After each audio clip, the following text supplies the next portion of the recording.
back, everyone, to Sip Tips, Season 1, Episode 2. Yes. I'm Casey Steinbacher, CEO and founder of Casey's Company. Yep, and I'm Jess Aberhart, creator of Reinvention Roadmap. And this lovely lady is our partner in crime, Esther Campy, who is the CEO of Campy & Company. She can't be with us again in this episode because she's still out there fighting the good fight on our behalf, doing that good PR work for COVID. So, yay, Esther! Thank you, Esther. Sip Tips is a program that we've put together to share some content with all of you from a program that we have called Finding Your Next. It's a program that was originally scheduled for this May, but like the rest of the world has been postponed till September. But we saw this as an opportunity to really engage you during this time period. So why Sip Tips? Sip Tips actually lets us do two really important things. First, it allows us to sip in place. Number two, it allows us to share and have conversations with you while we're sheltering in place. Yes. Today, we're going to talk a little bit about the first part of our program of Finding Your Next, and that program is called Crucible Moments. It's a really important piece of our two-day women's program, a workshop that we do and we're planning to do in the fall, and it's probably my favorite part of our program. Favorite part, not because of any particular content piece of it, so much as the conversation that takes place during this. Really never know where that's going to go, do we, Jess? Yeah, no. I mean, it's really a mystery around every corner, mostly because when you have women in a room, that's what you get every time anyway. So Crucible Moments is a lot of fun, and it's really deep work. So what is a crucible, you're probably asking? Well, here's a crucible. Okay, yeah, so that thing is an actual crucible vessel, right? It's designed to take on a lot of heat, a lot of pressure, and the point of it is you put like something organic or metal that's got other metals in it, right? That crucible will melt it down and it'll come out its next, purest, best form, pure gold, for instance. Now that's its literal form, right? But metaphorically, we use the crucible to talk about the transition and transformation that people take during times of intense pressure, life changes, etc. So imagine this. If you're going through a crucible, and we've all gone through them, you might look like this. Oh dear God. You all can relate to that. God. Y'all know what I'm talking about. Okay, but hopefully, if you do it right, you'll come out on the other side of this crucible looking like this. Ooh.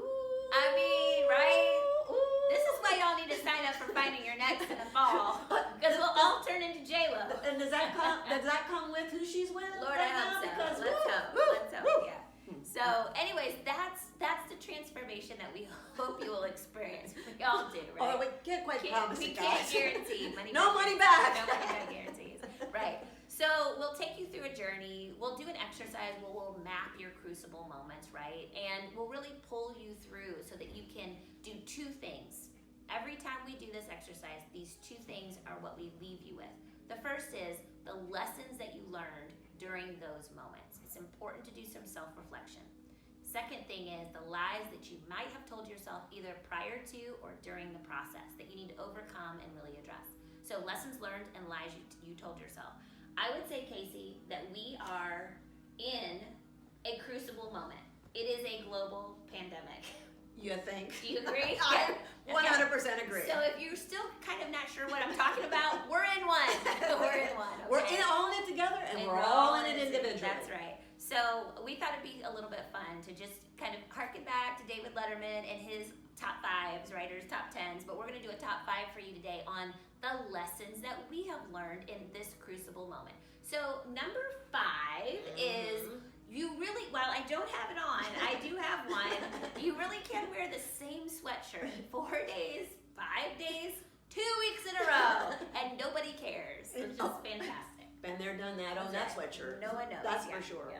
Number 4, who'd have thought pre-COVID that the single most important thing, universally on everybody's must-have list, is toilet paper. I was in a search for it last week. I actually had a friend drop off a bag because I couldn't find it. And number 3, boxed wine, oddly enough, is not bad. I mean, it's not bad, and it doesn't cost as much. Way cheaper, way cheaper. Yeah, it's very economical. Become a fan, become a fan. Number 2, during the pandemic, when you hear that you're being called by your friends, neighbors, words like quarantine queen, COVID crusader, pandemic prima donna, you might say to yourself, have I been lying to myself in terms of what I am? Because that really sounds like an insult, not a good thing. That's flattering, right? Not Pandemic a good thing. prima donna. Yeah. Now the number one thing that I have learned, and I hear that you have learned as well, is around online dating. Flirting while online dating is way more interesting and frightening than it is when you're not in a pandemic. But the blessing is that there's no repercussions. You can just have a little fun with it and keep it moving. That's right, because you ain't never going to see each other. That's right. So just go with it, Keep it people. moving. Go with it, keep it moving, and enjoy it. Certainly, certainly. Yes, these are some great lessons learned that Jess and I have discovered during this time period. I'm sure you have an equally important list yourselves. Obviously, we've had a little fun with this, ladies and gentlemen, but the real purpose of this initiative, and Jess leads this in our conversations and is brilliant at it, is not just understanding what it is, but actually understanding how to use it. Do something with that information. Yeah. And that's an essential part of what Finding Your Next is all about. So we hope that you've enjoyed the content today. Looking forward to the content next week. Next week's program is going to be all about your circle of friends, your tribe. We all know that we need that circle around us of support in order to be able to go through this process and come out on the other end a better version of ourselves, a reimagination, a reinvention, as Jess would say, about ourselves. So please join us. We're going to talk about our dime nickel circle of friends. Can't wait to see you then, but until then, Cheers. Cheers. Sip in place, shelter in place. There it is.